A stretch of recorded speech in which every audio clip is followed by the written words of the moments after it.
बिस्मिल्लाहिर्रहमानिर्रहीम। आज का लेक्चर टेंस और सेंटेंस में फर्क सीखना और टेंस की आसान पहचान करना। तो आगाज करते हैं हम। सबसे पहले हम टेंस और सेंटेंस में डिफरेंस देखते हैं, वो क्या है। तो टेंस अगर हम बताएं तो टेंस कहते हैं जमाना, वक्त, और सेंटेंस बिल्कुल आसान, जुमला।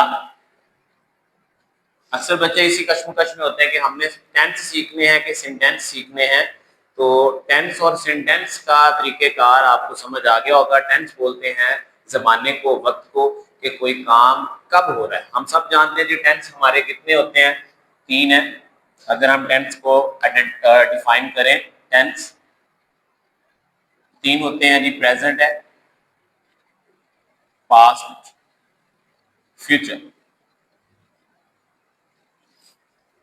है, हैं, हूं, था, थी, थे, गा, गी, गे। तो ये हमारे टेंस हो गए। तो टेंस याद रख ले, काम का जमाना, काम का वक्त, के काम कब हुआ है।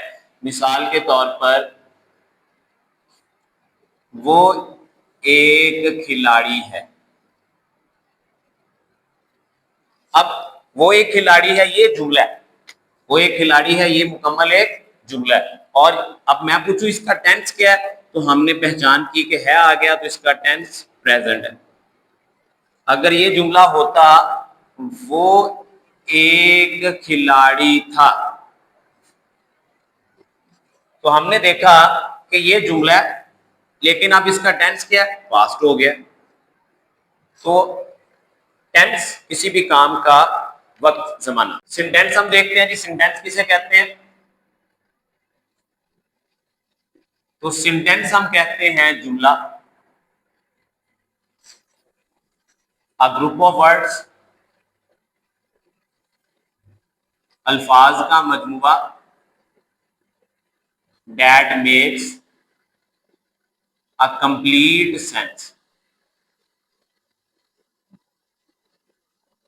अल्फाज का वो मजमुआ, वो ग्रुप जो मुकम्मल मायने दे, मुकम्मल सेंस दे, उसको जुमला कहते हैं। वो एक खिलाड़ी है, ये जुमला है। वो एक खिलाड़ी है, प्रेजेंट, ये टेंस है। तो सेंटेंस और टेंस, मेरा उम्मीद है मुझे कि अब आपने दोनों में डिफरेंस सीख लिया होगा।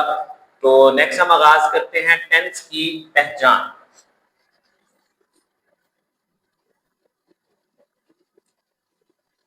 याद रख लें, हम उस वक्त तक जुमले को बेहतरीन अंदाज में नहीं समझ सकते, हल नहीं कर सकते, जब तक हमें उनकी सही से पहचान ना हो। तो 3 कैटेगरीज पहले मैं टेंसेस की पहचान में लेकर चलूंगा।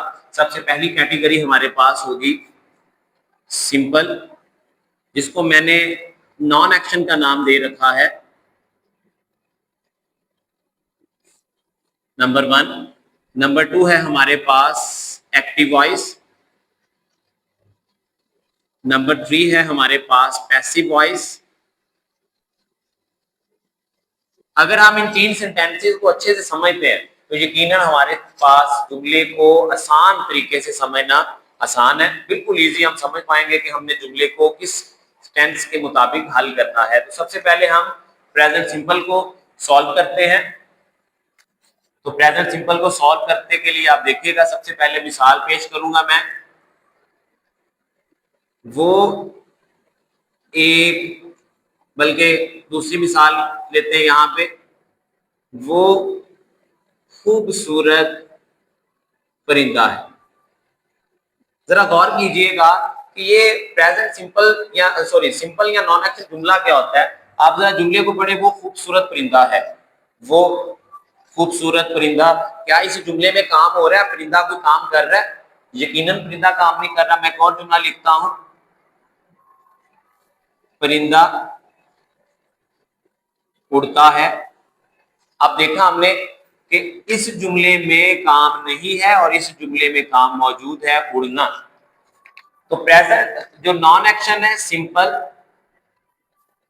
या फिर नॉन एक्शन, आसान अल्फाज में समझे, वो जुमला जिसमें काम का करना या होना मौजूद ना हो, उसको हम बोलेंगे सिंपल नॉन एक्शन सेंटेंस। तो दोनों में हमारे पास सिंपल नॉन एक्शन सेंटेंस कौन सा होगा? वो परिंदा खूबसूरत है, क्योंकि वो काम नहीं कर रहा।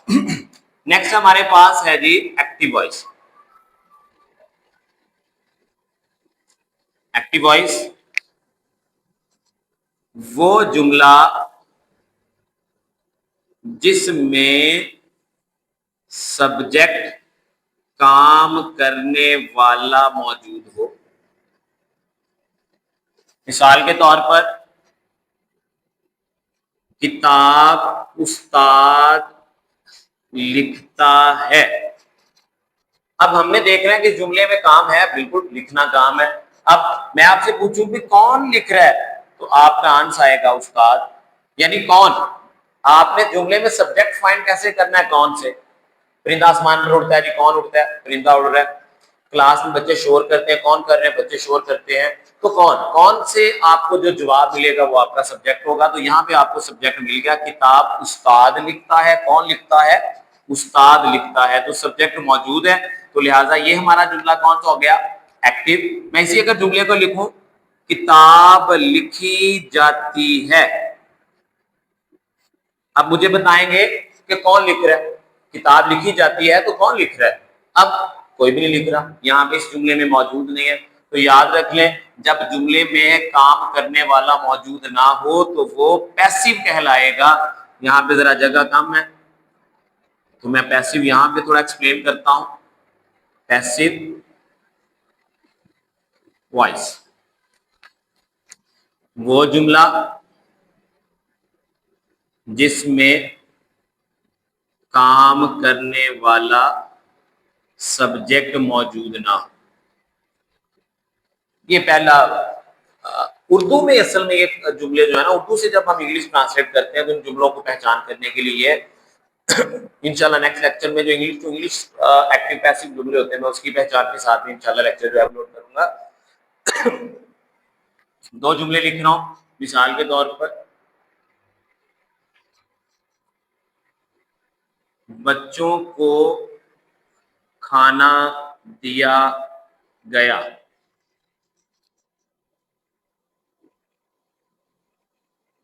दरिया पर पुल बांधा गया। देखें दो जुमले, बच्चों को खाना दिया गया, बच्चों को खाना दिया गया, कौन दे रहा है? बच्चों को खाना किसने दिया? जुमले में हमारे पास सब्जेक्ट मौजूद नहीं, लिहाजा ये जुमला कौन सा हो गया?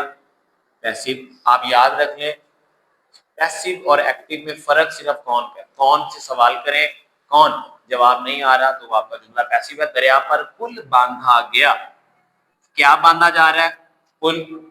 किसने बांधा? कौन बांध रहा है? मौजूद नहीं है, लिहाजा ये भी जुमला आपका क्या कहलाएगा? Passive voice. तो सब्जेक्ट इसमें भी मौजूद नहीं है। तो आज के लिए यही है। आज के मैं लेक्चर को सिर्फ सम अप करूंगा।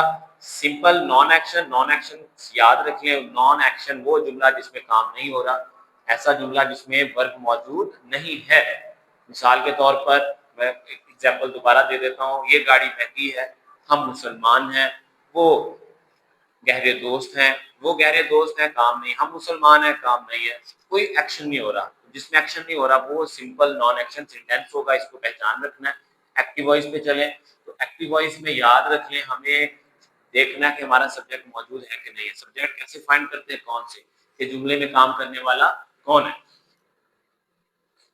बच्चे कंप्यूटर पर गेम्स खेलते हैं, कौन खेल रहे हैं? बच्चे। तो हमारा सब्जेक्ट मौजूद है, तो ये एक्टिव वॉइस है। लेकिन याद रखिए, जुमले में जरूरी नहीं कि सब्जेक्ट जुमले के शुरू में मौजूद है। एग्जाम्पल देता हूँ, खेतों में हर साल गंदम किसान बोता है। अब खेतों में हर साल गंदम किसान बोता है, अब हमें सब्जेक्ट फाइंड करने का फन आना चाहिए, कौन बोल रहा है? किसान। अब देखा जुमले में किसान तो बिल्कुल दरमियान में आ रहा है, तो सब्जेक्ट हमारा कहीं पे भी हो सकता है, हमें कौन से अपना सब्जेक्ट फाइंड करना है। और अगर इसी सेंटेंस को बोलूं, गंदम खेतों में हर साल गंदम बोई जाती है, खेतों में हर साल गंदम बोई जाती है, कौन बोल रहा है? मौजूद नहीं है। तो ऐसे जुमले को हम क्या बोलेंगे? Passive voice. तो सब्जेक्ट है तो एक्टिव वॉइस, सब्जेक्ट नहीं है तो पैसिव वॉइस, काम नहीं है तो नॉन एक्शन। इंशाल्लाह नेक्स्ट लेक्चर जो होगा वो भी जल्द अपलोड किया जाएगा। आप सबसे रिक्वेस्ट है कि वीडियो को लाइक शेयर कर दें और सब्सक्राइब करिएगा। शुक्रिया, थैंक यू।